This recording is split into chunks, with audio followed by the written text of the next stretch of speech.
مسلمانوں، سب نمازیں خصوصاً بیچ کی نماز یعنی نماز عصر پورے اہتمام کے ساتھ ادا کرتے رہو اور اللہ کے آگے ادب سے کھڑے رہا کرو۔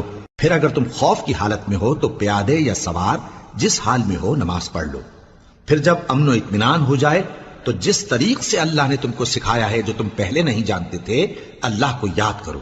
اور جو لوگ تم میں سے مر جائیں اور عورتیں چھوڑ جائیں وہ اپنی عورتوں کے حق میں وصیت کر جائیں کہ ان کو 1 سال تک خرچ دیا جائے اور گھر سے نہ نکالے جائیں۔ ہاں، اگر وہ خود گھر سے چلی جائیں اور اپنے حق میں پسندیدہ کام یعنی نکاح کر لیں تو تم پر کچھ گناہ نہیں، اور اللہ زبردست ہے، حکمت والا ہے۔ اور مطلقہ عورتوں کو بھی دستور کے مطابق نان و نفقہ دینا چاہیے، پرہیزگاروں پر یہ بھی حق ہے۔ اسی طرح اللہ اپنے احکام تمہارے لیے بیان فرماتا ہے تاکہ تم سمجھو۔ بھلا تم نے ان لوگوں کو نہیں دیکھا جو شمار میں ہزاروں ہی تھے اور موت کے ڈر سے اپنے گھروں سے نکل بھاگے تھے؟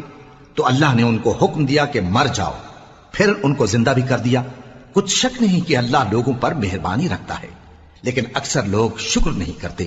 اور مسلمانوں، اللہ کی راہ میں جہاد کرو اور جان رکھو کہ اللہ سب کچھ سنتا ہے، سب کچھ جانتا ہے۔